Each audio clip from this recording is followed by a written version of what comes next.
You're listening to the Corbett Report. CorbettReport.com. Chapter 1. Statism, Our Condition. We are coerced by our fellow human beings. Since they have the ability to choose to do otherwise, our condition need not be this. Coercion is immoral, inefficient, and unnecessary for human life and fulfillment. Those who wish to be supine as their neighbors prey on them are free to so choose. This manifesto is for those who choose otherwise, to fight back. Well, if we can agree that immoral and, oh, by the way, unnecessary and inefficient coercion is what we are fighting back against, the question is, how do we go about fighting back against that coercion, and what does it look like if we successfully do so? Those are the questions on the table today for this, the 309th episode of the Corbett Report podcast, Solutions, Agorism. And I am your host, as always, James Corbett of CorbettReport.com, coming to you from the sunny climes of Western Japan on the 19th day of October, 2015. Well, we have just been listening to, for those who don't know, the introductory words to the new Libertarian Manifesto, first published in 1980 and written by the somewhat pompously named Samuel Edward Konkin III, who preferred to go by the much less pompous SEK3, or simply Sam, and who will hereinafter be referred to as Konkin.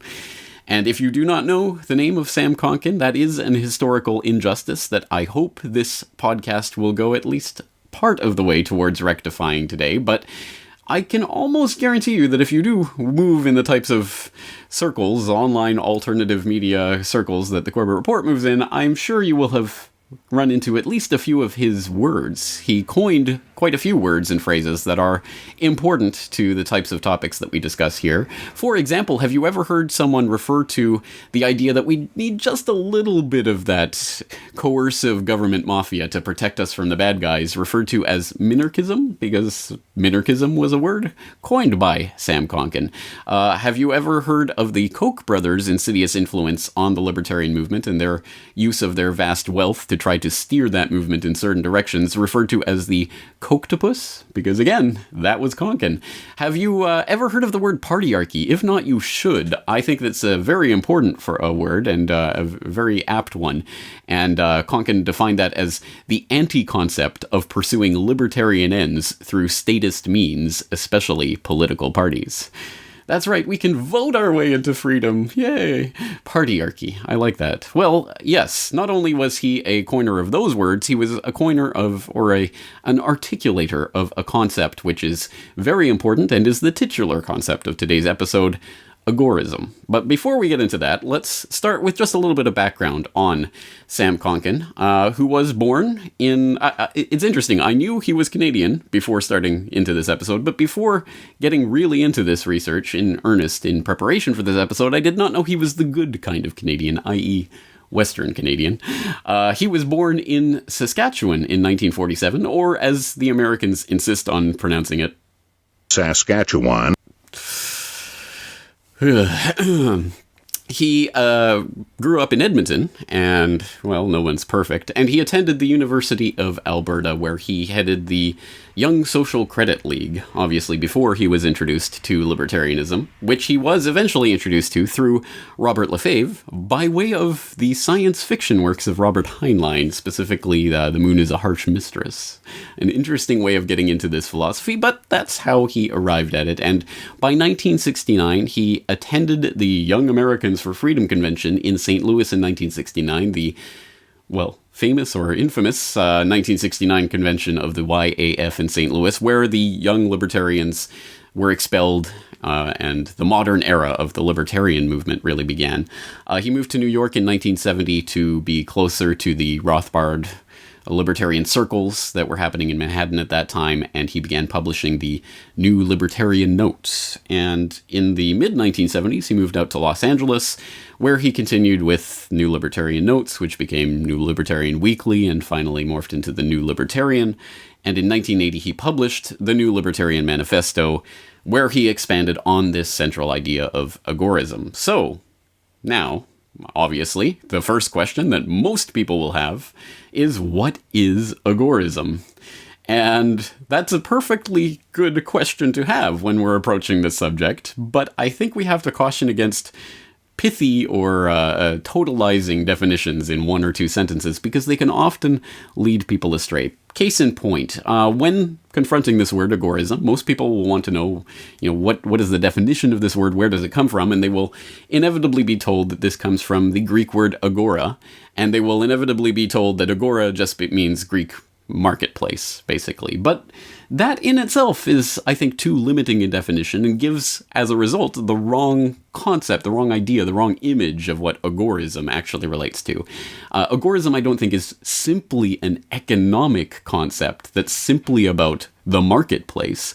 And I think once you actually understand what agora really was, I think you can expand your image of what agorism is all about. So taking a bit of nuance on this definition from the International Dictionary of Historic Places, Southern Europe, we learn that agorism refers to the agora, and the agora was an integral part of the Greek city. It was the center of social, cultural, and political life, and the importance of the Athenian agora reportedly dates back to the time of the hero king Theseus, who, according to Greek mythology, was the founder of Athens. And it goes on in this passage, which I'll allow you to read in your own time, to talk about the central importance of the agora to Greek society and to the Greek city. It was not just a marketplace. The marketplace was just one of the subsidiary of the many types of activities that went on there, from athletic and artistic events to public and social life. It was a meeting place for people and an exchange of ideas and a place where things happened. That is the agora, and I think that's the image we have to have in mind when we think of agorism. Because, again, I think pithy one-sentence definitions tend to do a disservice to concepts like this, which are more nuanced and not so easily encapsulated, can be butchered by words as much as they can be elaborated on. And I think Konkin himself had a wonderful little line in the Agorist primer, first circulated as a Xerox copy in 1986 and eventually published in hardback and paperback editions after his death in 2004.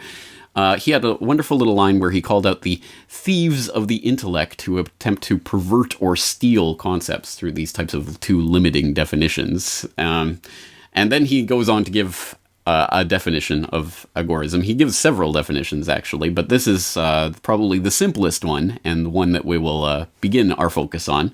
He says, agorism is the consistent integration of libertarian theory with counter-economic practice. An agorist is one who acts consistently for freedom and in freedom. All right, well, right off the bat, I think there are two important things that we can see just from glancing at that definition, one of which is that agorism is fundamentally about the combination of theory and practice. It is not about the separation or the separate focus on one or the other. It is about the combination. And also it stresses consistency between thought and action. These are two very important points, which we shall be returning to shortly. But first, again, we are faced with the problems of definition, even within that definition. Agorism is the consistent integration of libertarian theory with counter-economic practice. Well, I can think of two questions right off the start that are pretty fundamental to this. First of all, what libertarian theory does Konkin refer to? Because, of course, that's been articulated many different ways by many different people at many different times. And again, libertarian is one of those words that has a lot of ideological baggage because of the different ways that people have associated with it in the past. And then, of course, the other question is, what is counter-economics? Well, fret not. Konkin himself provides some idea of these concepts in his work, of course, and they are elaborated at great length, for example, in the New Libertarian Manifesto and the Agorist Primer, both of which will be, of course, linked in the show notes for this episode. Let's start with the point of libertarian theory. What formulation of libertarian theory is Konkin referring to? And we'll take our cue from the New Libertarian Manifesto. To combat coercion, one must understand it. More importantly, one must understand what one is fighting for, as much as what one is fighting against. Blind reaction goes in all directions negative to the source of oppression and disperses opportunity. Pursuit of a common goal focuses the opponents and allows formation of coherent strategy and tactics. Diffuse coercion is optimally handled by local, immediate self-defense. Though the market may develop larger-scale businesses for protection and restoration, random threats of violence can only be dealt with roots of mysticism and delusions planted deep in the victim's thinking, requires a grand strategy and a cataclysmic point of historical singularity: revolution.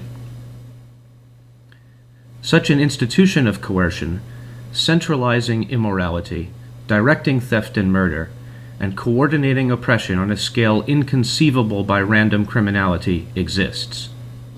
It is the mob of mobs, the gang of gangs, the conspiracy of conspiracies.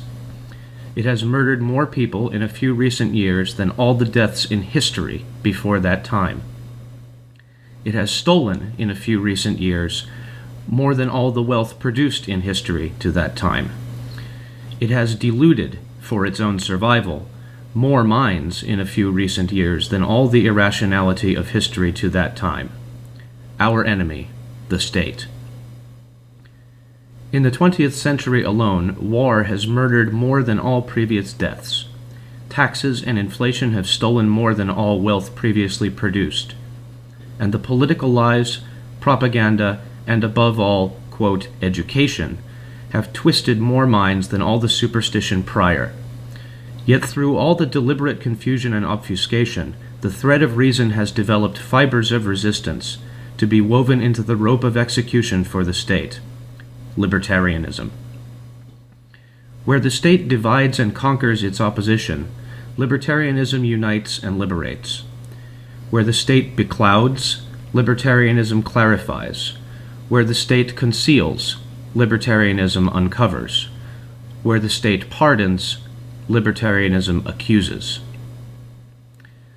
Libertarianism elaborates an entire philosophy from one simple premise: initiatory violence or its threat, that is, coercion, is wrong, i.e., immoral, evil, bad, supremely impractical, etc., and is forbidden. Nothing else is. Libertarianism, as developed to this point, discovered the problem and defined the solution: the state versus the market. The market is the sum of all voluntary human action. If one acts non-coercively, one is part of the market. Thus did economics become part of libertarianism. Libertarianism investigated the nature of man to explain his rights, deriving from non-coercion. It immediately followed that man, or woman, child, Martian, etc., had an absolute right to this life and other property, and to no other. Thus did objective philosophy become part of libertarianism. Libertarianism asked why society was not libertarian now, and found the state, its ruling class, its camouflage, and the heroic historians striving to reveal the truth. Thus did revisionist history become part of libertarianism. Psychology, especially as developed by Thomas Sass as counter-psychology, was embraced by libertarians seeking to free themselves from both state restraint and self-imprisonment. Seeking an art form to express the horror potential of the state and extrapolate the many possibilities of liberty, libertarianism found science fiction already in the field. From the political, economic, philosophical, psychological, historic, and artistic realms, the partisans of liberty saw a whole, integrating their resistance with others elsewhere, and they came together as their consciousness became aware. Thus did libertarians become a movement. The libertarian movement looked around and saw the challenge. Everywhere, our enemy, the state, from the ocean's depths past arid outposts to the lunar surface in every land, people, tribe, nation, and individual mind. Some sought immediate alliance with other opponents of the power elite to overthrow the state's present rulers. Some sought immediate confrontation with the state's agents. Some pursued collaboration with those in power who offered less oppression for votes. And some dug in for long-term enlightenment of the populace to build and develop the movement. Everywhere, a libertarian alliance of activists sprang up. The state's higher circles were not about to yield their plunder and restore property to their victims at the first sign of opposition. The first counterattack came from anti-principles already planted by the corrupt intellectual caste: defeatism, retreatism, minarchy, collaborationism, gradualism, monocentrism, and reformism, including accepting state office to, quote, improve statism. All of these anti-principles, deviations, heresies, self-destructive contradictory tenets, etc., will be dealt with later. The worst of all is partyarchy, the anti-concept of pursuing libertarian ends through statist means, especially political parties. A libertarian party was the second counterattack of the state unleashed on the fledgling libertarians, first as a ludicrous oxymoron, then as an invading army. The third counterattack was an attempt by one of the 10 richest capitalists in the United States to buy the major libertarian institutions, not just the party, and run the movement as other plutocrats run all the other political parties in capitalist states. The degree of success those statist counterattacks had in corrupting libertarianism led to a splintering of the movement's left, and the despairing paralyzation of others. As disillusionment grew with libertarianism, the disillusioned sought answers to this new problem, the state within as well as the state without. How do we avoid being used by the state and its power elite?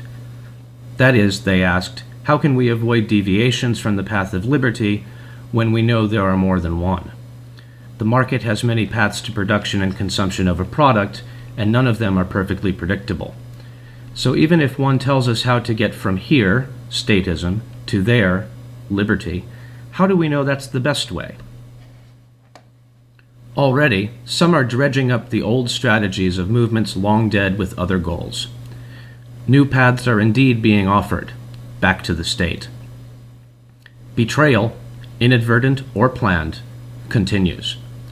It need not. While no one can predict the sequence of steps which will unerringly achieve a free society for free-willed individuals, one can eliminate in one slash all those which will not advance liberty, and applying the principles of the market unwaveringly will map out to a terrain to travel. There is no one way, one straight-line graph to liberty, to be sure. But there is a family of graphs, a space filled with lines, which will take the libertarian to his goal of the free society, and that space can be described. Once the goal is fixed and the paths discovered, only the action of the individual to go from here to there remains. Above all else, this manifesto calls for that action.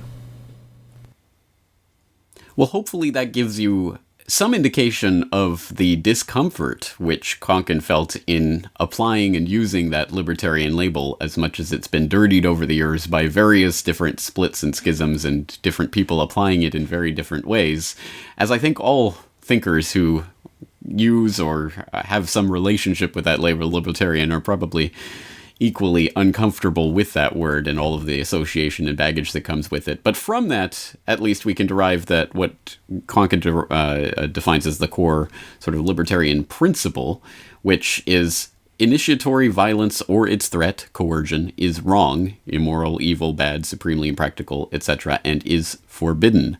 Nothing else is. That is, of course, a very core ethical principle that, again, is the type of key moral injunctions that we teach our children from the earliest age. Don't steal a toy from your friend. Don't hit your friend. These types of basic moral precepts stem ultimately from this, which of course we can identify as the non-aggression principle. And it's one that most people, when presented with it in decontextified from all the ideological baggage of words like libertarian, will agree to that as a moral principle. But it is also self-evidently not a totalizing moral philosophy, let alone a prescription for economic or political or civil action and how we should live our lives. Obviously, it is quite specifically not that, and not intended to be that. So in order to have some indication of how to proceed towards the creation of a free society, free from immoral coercion, we need more to it than just that core principle. So what we're sitting on right now is a stool with one leg. We need at least another leg to this stool. So that other leg, of course, is the counter-economic practice mentioned in that definition of agorism, which was presented earlier. Agorism is the consistent integration of libertarian theory with counter-economic practice. Of course, this leads to the problem of definition once again. Well, what is counter-economic practice? What does that mean?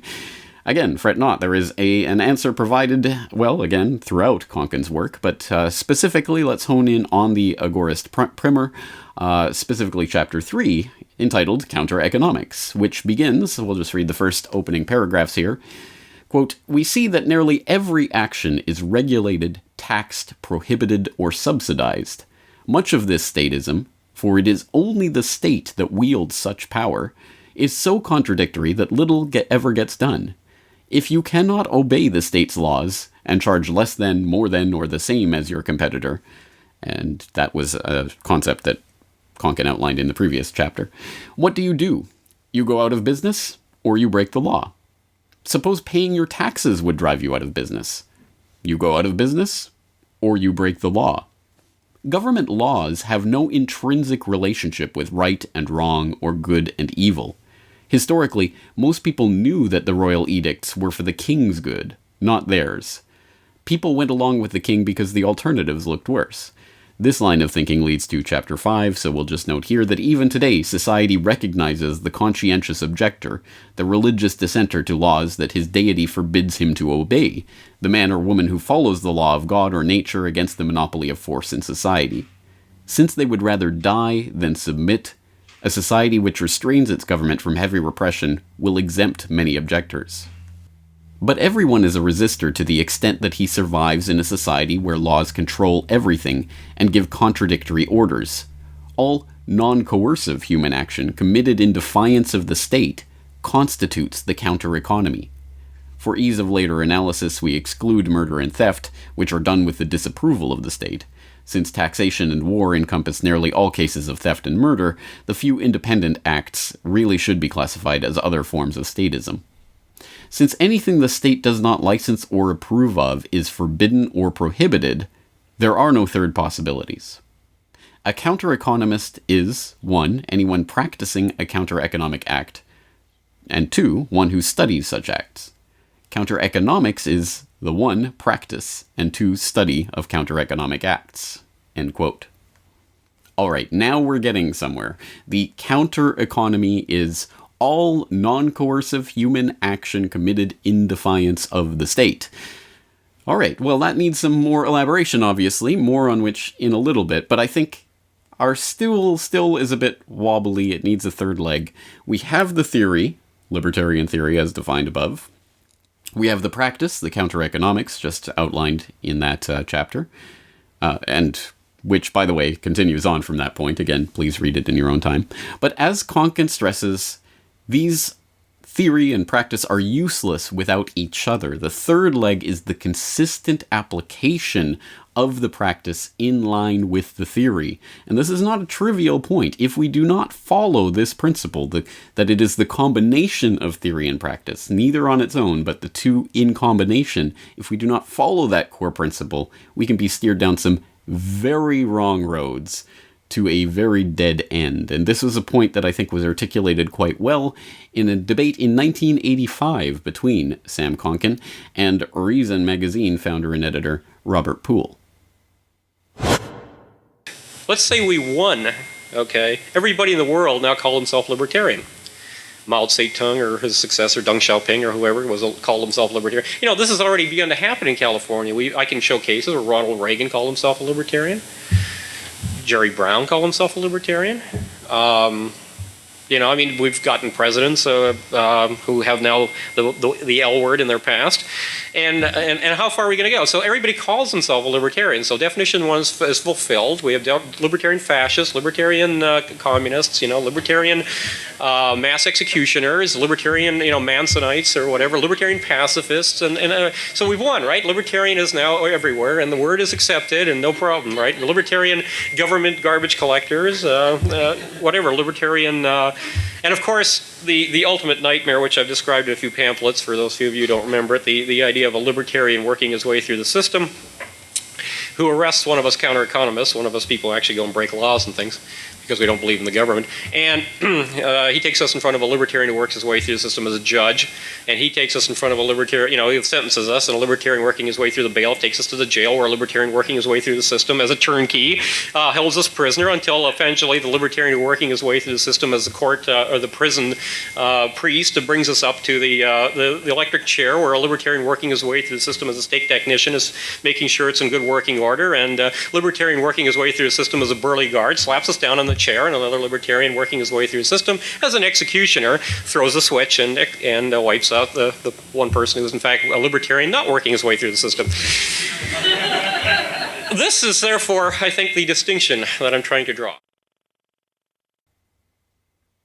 As Sam, I think, effectively outlines in that clip, those who live merely in lip service to the idea of freedom as some sort of theoretical and abstract concept, while in fact living in service of the government, living and working in service of the government, an institution that by its very nature, by its very definition, abrogates that fundamental core principle prohibiting the initiatory use of violence or coercion, are only inevitably going to end in the furthering, the perpetuation of statism and its immoral coercion itself. So clearly we have to marry the theory with actual practice in order to arrive at that goal of the Agora, the free society. And the only way to counteract and undermine the state is obviously to participate in those actions that undermine it, i.e. counter-economics. So counter-economics, I understand, it sounds intimidating, it sounds learned and theoretical and philosophical, and it sounds like something that's just an abstract idea that we would have to somehow build up from scratch. Here is the good news for today's episode. I am here to tell you that the counter-economy already exists, and I am willing to bet that every single person listening to my voice right now has already participated in it at some point in their life, to some degree. Have you ever broken the speed limit while in the performance of your job duties? Have you ever held a yard sale and forgotten to withhold the appropriate sales taxes? Have you ever done work under the table? Have you ever forgotten to keep a proper record of that cash gift that your family gave you, and in accordance with tapering inheritance tax laws, so just in case they don't die in the next 7 years, or any of the other 1.5 million little injunctions that we are supposed to be living by, but most people don't even know exist, let alone care to follow them. Well then, yes, congratulations, you are part of the counter-economy. Of course, every one of us breaks any number of statutes and laws that are on the books every single day, usually without even knowing that those take place. And let's keep in mind that the Agora is not just a marketplace. This is not just about economic transaction. The counter-economy includes all forms of non-coercive human action undertaken in defiance of the state.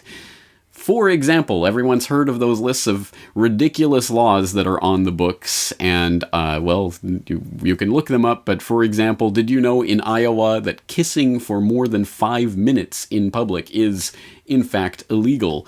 Do you know that in Oregon it is illegal to lie down in a public restroom, or that it is illegal for a man to be sexually aroused in public in both South Dakota and Indiana, or dozens and dozens and dozens of other stupid laws that people can point to that, yes, I mean, you're probably not going to be arrested for them, but you are technically engaging in the counter-economy. You are helping to expand the space of the Agora every time you engage in those types of acts, because they are in defiance of the state.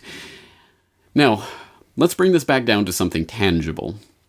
How is this revolutionary? And I think that's a good question to ask, because quite obviously, if this type of counter-economic activity is done as it usually is, in an unthinking, in a haphazard way, i.e. divorced from any actual underlying theory and without any specific goal, it isn't really revolutionary at all. But when it is engaged in the knowledge of the theory that underlies it, I think this is a truly revolutionary act, i.e. the act of exercising one's own freedom and demonstrating to others around that such freedom exists, which is, I think, a goal in and of itself, and one that feeds on itself. And I think we are in that space of a revolutionary moment where there is a great expanding of the Agora that is happening even as we speak.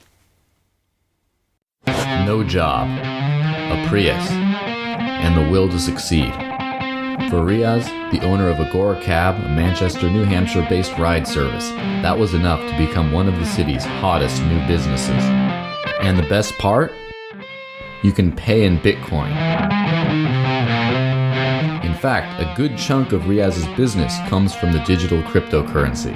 If Agora Cab's success teaches us anything, it's that anyone can create opportunity. Uber, Lyft, and Sidecar. They're all part of the ride-sharing economy, so loved by urban-dwelling millennials and distrusted by Democratic politicians, taxicab unions, and Salon.com headline writers. Yeah, I mean, it seems like more money because they don't take taxes out, right? So it's like, I don't know. At the end of the day, this is not illegal what I'm doing. I don't have a chauffeur's license, and I'm currently transporting you for money. Yeah. Technically speaking, but Uber just like surpasses the laws in every country and every state. They don't care. Professor, first off, how do you use Bitcoin as a tax haven? Well, Bitcoin has all the necessary qualification for a tax haven. The jurisdiction where it is found does not impose taxes because it's cyberspace, right? No one imposes taxes in cyberspace. And second, it maintains the anonymity of taxpayers. So you can basically use Bitcoin to hide your profits from the IRS if you choose to do so. And this is how you evade taxes using Bitcoins. So so hang on. So anybody who has a Bitcoin right now is not paying taxes on their profits? No, I think most people prefer to comply with tax rules, or at least I hope so. But if you choose not to do so, currently there is little that the IRS can do in order to come after you. Silk Road, the Amazon of the dark web, has been repaved. As you may remember, the FBI shut it down back in October, and its dreaded pirate Roberts was arrested. Now, in true Robin Hood fashion, a new dreaded pirate Roberts has emerged, taken hold of the mast, and put the website back up again. Now, Elliot, there have been reports of other websites purporting to be the new Silk Road, but this one seems to be pretty legit. So according to one expert, quote, "It appears to be run by the same folks that were running it before. They are not going to be able to kill it. It is going to be a game of cat and mouse with the FBI." Right. I mean, there are reviews of people. I mean, as you said, it really is like an Amazon because there's reviews of people's services. I think it's known principally for being able to buy and sell drugs. And, with the added advantage that it's actually delivered to your door.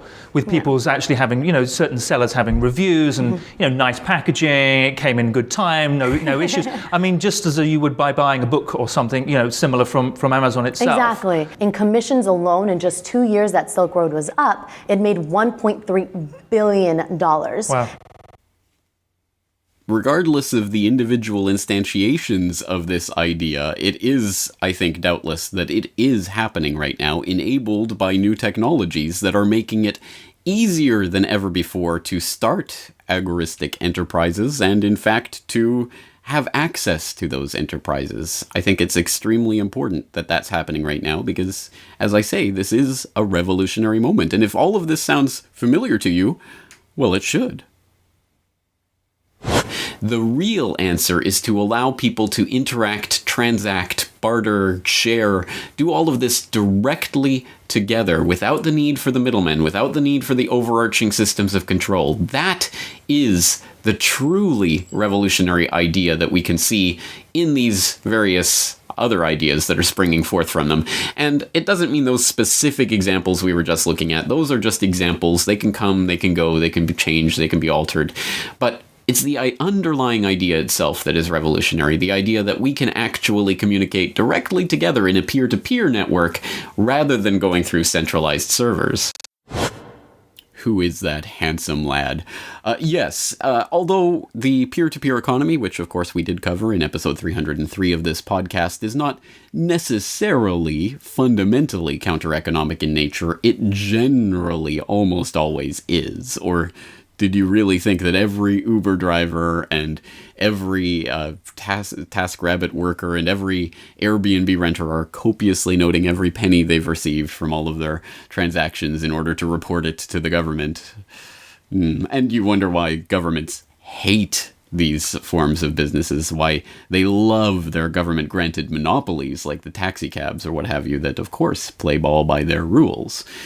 But be that as it may, perhaps even more importantly than the actual activity, divorced of theory, the actual activity that is taking place here is, when married to theory, the fact that this explosion in counter-economic activity is changing people's perception of the necessity of fundamentally immoral government coercion to regulate society, and even what freedom is and what human action can be, devoid of the rules and regulations that we are asked to abide by. And I realize that's perhaps a subtle psychological point, but I think that goes much further towards the realm of true revolution than any amount of marching on Washington and demanding more scraps from the master's table ever will. No, we don't need to demand scraps from the master's table. We've got our own table, thank you very much, and we're going to start a new party over here. And as this party grows and becomes more lively and more people join in and it becomes better and better, the party will gradually shift over to our table. Thank you very much. And the master will suddenly not find themselves in the position of the master anymore, or, well, not quite that easy. Obviously, the master will become a bit unsettled when they start to see the party starting to drift to the other table, to extend this analogy far beyond its breaking point. And so I trust that the revolutionary nature of this does not need to be articulated too much, but in case it does, why don't we go back to the New Libertarian Manifesto to listen to how Konkin articulates the process, a process by which society can move from phase 0, non-agorist, statist society, to phase 4, a agorist, stateless society. Obviously, there is a transition that takes place there, and it will not always look exactly the same, but we are on some level and in some stage towards moving towards an agorist society and an understanding of a free society, an agora. And where are we? Well, let's take a listen and see what you think. Phase 0. Zero-density agorist society. In this phase, most of human history, no agorists exist. Only scattered libertarians or proto-libertarians thinking and practicing counter-economics. The moment someone reads this manifesto and wishes to apply it, we have moved to the next phase. All that can be done in phase 0 is the slow evolution of consciousness, hit and miss development, and a lot of frustrating dichotomies. Until you, the first agorist in a phase 0 situation, have added to your number, your only strategy can be to increase your numbers, as well as to live counter-economically yourself. The best form of organization is a libertarian alliance in which you steer the members from political activity where they have blindly gone seeking relief from oppression, and focus on education, publicity, recruitment, and perhaps some anti-political campaigning, i.e., vote for nobody, none of the above, boycott the ballot, don't vote, it only encourages them, etc., in order to publicize the libertarian alternative. A libertarian alliance may take stands on issues agreed upon, but insist on unanimity. Only the most clearly libertarian stands will be taken, and you can always veto a deviationist stance. Always encourage tendencies toward hardcore, that is, consistent positions, and scorn softcore, inconsistent ones. Phase 1. Low-density agorist society. The first counter-economic libertarians appear in this phase, and the first serious splits in the libertarian movement occur. Since few libertarians are very consistent yet, deviationism will run rife and tend to overwhelm activism. Get liberty quick schemes from anarcho-Zionism, running away to a promised land of liberty, to political opportunism will seduce the impatient and sway the incompletely informed. All will fail if for no other reason that liberty grows individual by individual. Mass conversion is impossible. There is one exception: radicalization by statist attack against a collective. Even so, it requires entrepreneurs of liberty to have sufficiently informed the persecuted collective so that they laze coherently libertarianward rather than scatter randomly or, worse, flow into out-of-power statism. These crises of statism are spontaneous and predictable, but cannot be caused by moral, consistent libertarians. The strategy of the first new libertarians is to combat anti-principles which strengthen the state and dissipate anarchist energy uselessly. The general strategy outlined previously applies. Get libertarians into counter-economics and get the most active of the agorists to get counter-economists into libertarianism. The proto-new libertarians may work within existing organizations and clubs of libertarians as radical caucuses, ginger groups, or as a libertarian left faction in general. A new libertarian alliance is premature here because it is not yet self-sustaining. What can be successfully built is, under whatever label seems most conducive for recruitment, a movement of the libertarian left. Such a movement is itself a mixed bag of individuals of varying hardness of core, but they are tending or moving towards the ideal of new libertarianism. Even within the movement of the libertarian left, structure should be de-emphasized. The most new libertarian will be the most competent to coordinate and plan. Those of the highest understanding and practice of agorism and the greatest zeal for action will naturally direct resources. Each member of the movement of the libertarian left, like each new libertarian ally, spends his or her own resources and decides whether or not to accept a tactician or strategist's advice and planning, as any entrepreneur would do with any informed consultant. Some pseudo-political public trappings may be necessary to utilize public forums and media access. Also, most people will not understand your market organization unless you translate it into pseudo-political terminology and back again. At this point, in the latter stages of Phase 1 and with a functioning movement of the libertarian left large enough, these hardcore dedicated cadre can apply leverage to sway larger groups of semi-converted quasi-libertarians to actually block marginal actions by the state. This is a high-expenditure, quick gain, but low, long-range yield tactic, and it should be rare. It will be covered later. Basically, stave off war and mass extermination of libertarians. Following all of these activities, radicalizing the libertarians and evolving the new libertarian alliance, that is all one can accomplish. Phase 2. Mid-density, small condensation agorist society. At this point, the statists take notice of agorism.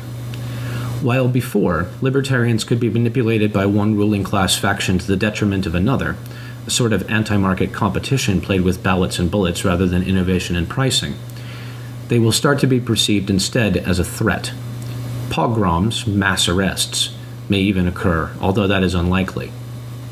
Remember, most agorists are embedded in the rest of society, and associated with them are partially converted libertarians and counter-economists.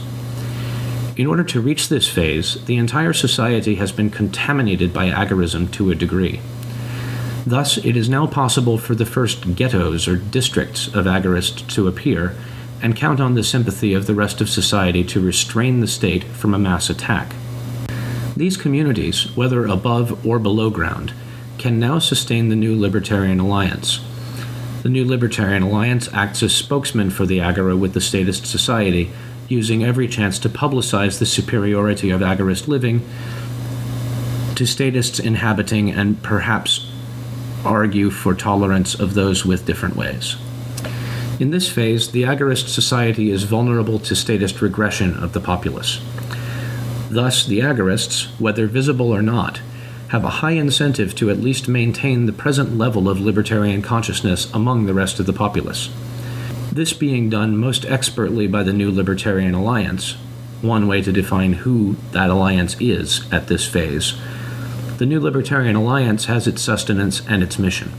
But in addition to defending the agorist subsociety, it can work towards accelerating the next evolutionary step. Phase 3. High-density, large condensation agorist society. In this phase, the state moves into a series of terminal crises, somewhat analogous to the well-known Marxist scenario, but with different causes, in this case, real ones. Fortunately, the potential for damage has been drastically decreased by the sapping of the state's resources and corrosion of its authority by the growth of the counter-economy. In fact, as the resources of the economy approach equality between the state and the Agora, the state is pushed into crisis. Wars and rampant inflation with depressions and crack-ups become perpetual as the state attempts to redeem its authority. It may be possible to reverse its decline by corrupting the Agora with deductive anti-principles, so the new Libertarian Alliance's first task is clear: to maintain vigilance and purity of thought. In this phase, the new Libertarian Alliance may no longer hold either label or much of its old form. The most motivated new libertarians will move into the research and development supply for the budding agorist protection and arbitration agencies, and lastly as directors of the protection company syndicates. The situation now approaches revolution, but is still reversible. Again, the new libertarians are in the forefront of maintaining and defending gains to this point, but looking ahead to the next phase. The New Libertarian Alliance, now just a collective term for the most forward-looking elements, can accelerate the process by discovering and developing the optimal methods of protection and defense, both by word and deed, for their industry, and entrepreneuring its innovations. At this phase transition between 3 and 4, we have the last unleashing of violence by the ruling class of the state to suppress those elements that would bring them to justice for all past state crimes. The state's intellectuals perceive that its authority has failed and all will be lost. Things must be reversed now or ever, or never. The New Libertarian Alliance must prevent premature awareness of this status or premature action on this awareness. This is the final strategic goal of the New Libertarian Alliance. When the state unleashes its final wave of suppression and is successfully resisted, this is the definition of revolution. Once realization has occurred that the state no longer can plunder and pay off its parasitical class, the enforcers will switch sides to those better able to pay them, and the state will rapidly implode into a series of pockets of statism in backward areas, if any. Phase 4. Agorist society with statist impurities. The collapse of the state leaves only mopping up operations. Since the insurance and protection companies see no state to defend against, the syndicate of allied protectors collapses into competition, and the New Libertarian Alliance, its support gone, dissolves. Statists apprehended pay restitution, and if they live long enough to discharge their debts, are reintegrated as productive entrepreneurs, their training coming automatically as they work off their debt. And we are home, as in Chapter 2. New libertarianism is taken for granted as the basis of ordinary life, and we tackle the other problems facing mankind.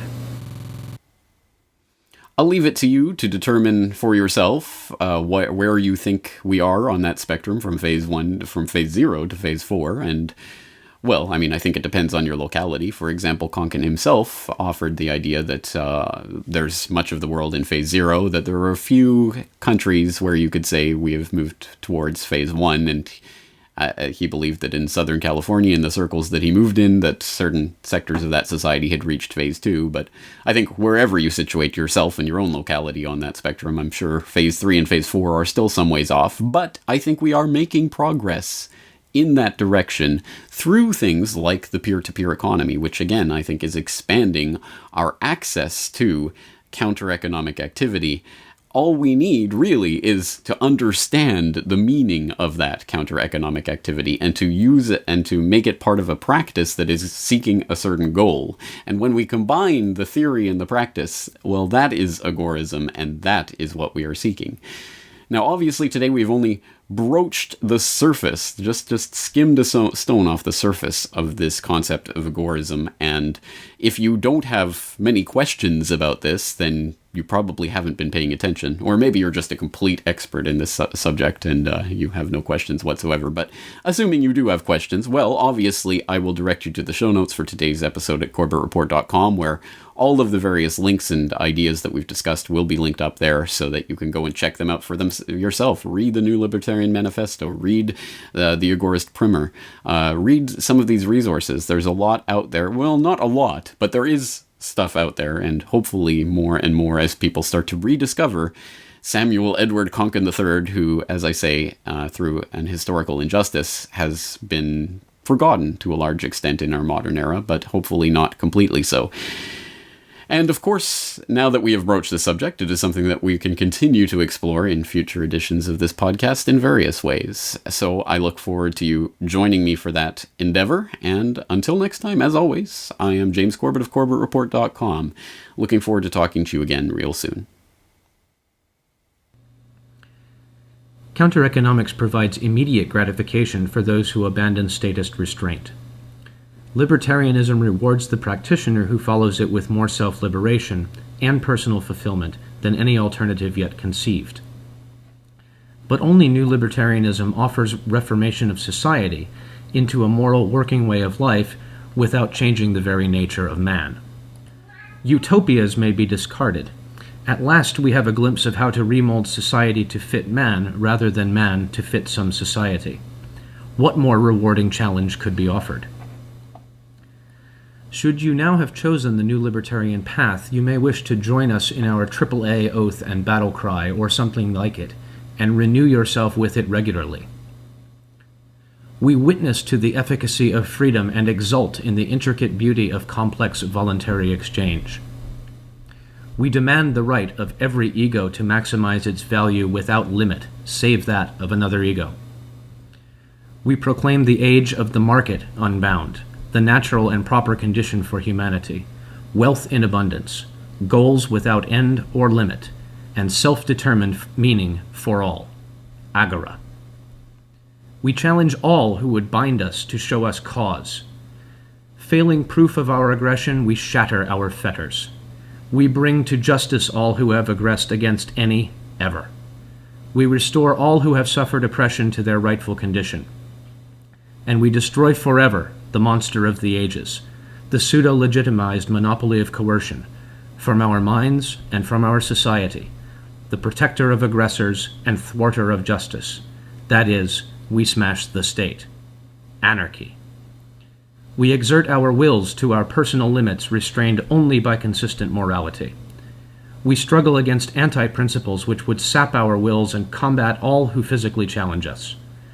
We rest not, nor waste resources until the state is smashed and humanity has reached its agorist home. Burning with unflagging desire for justice now and liberty forever, we win. Action. Agora. Anarchy. Action.